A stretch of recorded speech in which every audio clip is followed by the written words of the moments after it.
Tudo bom? Veja isso. Quando o Evangelho, esse Evangelho maiúsculo e singular de Jesus, invade a vida do discípulo, ele produz uma transformação profunda, uma transformação radical, visceral, que reconfigura toda a sua subjetividade a partir dessa penetração e ingerência na interioridade, na subjetividade. Isso faz com que esse evangelho altere profundamente nossa forma de pensar, nossa cognição, nossa forma de sentir o pathos e consequentemente, evidentemente, a nossa forma de reagir e nossas escolhas e ações dentro desse terreno conectivo da intersubjetividade. Então, o Evangelho, ele muda radicalmente nossa forma de pensar, nossa forma de sentir e as nossas emoções. E eu queria, então, a partir dessa linha diretiva, realmente abordar esses pensamentos alterados pelo Evangelho e essa qualificação emocional e no nível do sentimento e aí, consequentemente, da afetividade. E então nós vamos ver hoje como o Evangelho muda a nossa estrutura de pensar, a nossa cognição e a dinâmica dos nossos pensamentos. Sim, o Evangelho penetra profundamente e faz uma abertura para o divino e para o outro, a partir dessa perspectiva e concepção efetivamente da nossa vida. Note isso, esse entendimento, essa forma de pensar, produto do impacto do Evangelho em nossa subjetividade. Ele nos dá e muda, entrando nesse âmbito da dinâmica do pensamento. Eu quero dizer com isso que, à luz dessa profunda transformação do Evangelho, irradiado dentro das estruturas mais essenciais, fundamentais e constitutivas de nossa subjetividade, vai fornecendo uma nova percepção, eu diria, uma janela hermenêutica para compreender o mundo, para começar, como discípulo de Jesus, a pensar novas categorias do viver, sim, novas estruturas existenciais da existência, do existir, do viver a vida do viver a vida no mundo.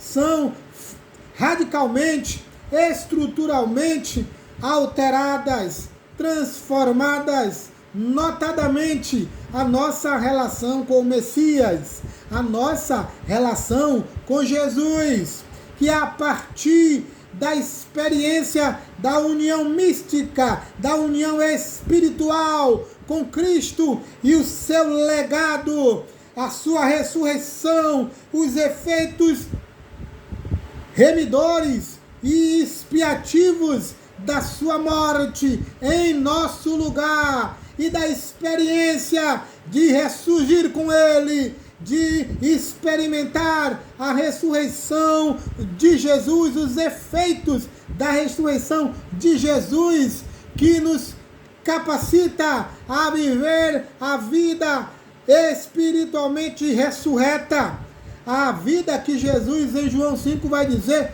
que nós iríamos viver a partir do momento de ouvir o poder de sua palavra no Evangelho, que de fato a partir do momento em que somos inseridos nessa relação, nos tornamos partícipes desta ressurreição poderosa do Espírito.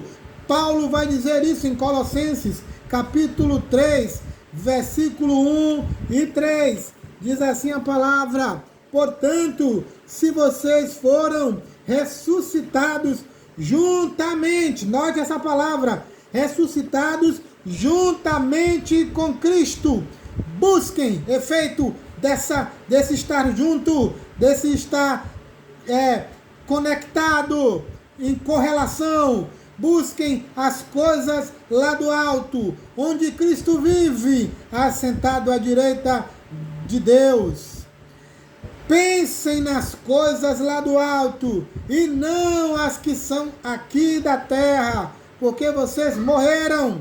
Ou seja, nos identificamos com a morte de Jesus e ressuscitamos com a sua morte nessa conjunção, nessa correlação profunda, permitindo que agora ressuscitemos e vivamos a vida ressurreta, buscando as coisas da celestialidade, comprometidos com os valores do reino, que Jesus diz que é a primeira tarefa propositiva, é buscar essas coisas do reino, a justiça do reino e as relações do reino, e pensar nisso insistentemente, mudando toda essa categoria e vivenciando então essa experiência poderosa. Desta forma, precisamos entender que a nossa mente é alterada cognitivamente, nossa forma de entender os valores do reino de Deus, essa nova cosmovisão, uma cosmovisão redimida, que nos torna intimamente relacionado a Cristo, experimentando de modo holístico e integral os efeitos da nova aliança, os efeitos experimentais poderosos da nova aliança, que experimentamos a partir da mediação messiânica de Jesus e que já é predito no Velho Testamento, né? Já no Velho Testamento. Jeremias 31, 31 a 34 vai dizer isso. Está chegando o dia, diz o Senhor, em que farei uma nova aliança com o povo de Israel e de Judá. Não será como a aliança que fiz com seus antepassados, quando os tomei pela mão e os tirei da terra do Egito, embora eu os amasse, como o marido ama a esposa. Eles quebraram a aliança, diz o Senhor, e esta é a nova aliança que farei com o povo de Israel. Depois daqueles dias, serei o seu Deus, e eles serão o meu povo, e não será necessário ensinarem a seus vizinhos e parentes, dizendo: você precisa conhecer o Senhor, pois todos, desde a mais humilde até o mais importante, me conhecerão, diz o Senhor. Mas aqui um texto que eu acabei pulando, 33, e esta é a nova aliança que farei com o povo de Israel, depois daqueles dias, diz o Senhor: porei minhas leis em sua mente, e as escreverei em seu coração, serei o seu Deus, e eles serão o meu povo, versículo 33. Isso é efetivo na nova aliança. Experimentamos isso quando o Evangelho nos atinge com poder. Esse dinamis explode dentro de nós, alterando a forma de ver o mundo, as nossas lentes, a nossa janela hermenêutica muda, e nossos desejos e os nossos pensamentos, tudo se altera. O Trump Longman III vai dizer que essa ideia da lei impressa em nosso coração, que é presente na Nova Aliança, já está presente na Velha Aliança. Era o ideal no Antigo Testamento, mas parcialmente vivido, porque só a partir da plenitude do Messias essa experiência se torna realmente uma experiência real, uma experiência verdadeira. Então fica evidente, note isso, fica evidente que o Evangelho fornece essa superestrutura cognitiva, um novo discernimento e uma nova dinâmica do pensar, não mais condicionadas pelas estruturas perversas e alienadas da natureza caída e suas demandas cognitivas e sentimentais, que o apóstolo vai designar como a mente carnal. Por que isso? Porque não temos mais a mente carnal. A partir da ingerência do Evangelho, pelo poder do Espírito Santo, o Senhor da nova aliança, nós temos a mente de Cristo. É só você ler 1 Coríntios 2,16.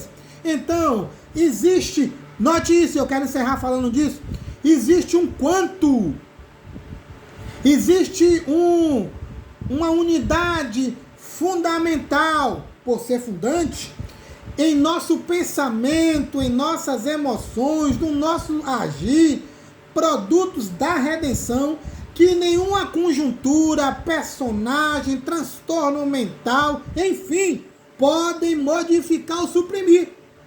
Então, muito do que obsessivamente estamos pensando, sentindo ou fazendo é mais medida autoprotetiva, desculpa camuflada, que de fato aponta para a ausência, a falta de uma genuína experiência com a graça salvadora e redentora de Cristo. E infelizmente, esse fenômeno tem sido muito presente em nossos templos, onde as pessoas passam pelos ritos introdutórios, mas sem conversão genuína, sem nascer de novo e sem uma experiência salvadora com o Evangelho. E depois fica se dando um monte de desculpas. Quem é cristão tem uma experiência fundamental, intocável, que não pode ser mexida, que nos capacita a pensar, a sentir. E tem coisas que os crentes de verdade, que nasceram de novo e têm fé salvadora, não fé histórica e os outros modelos, nunca farão, nunca sentirão de verdade, efetivamente, por causa dessa unidade presente no novo nascimento que está no coração e na mente dos crentes. Que Deus abençoe e lhe dê graça.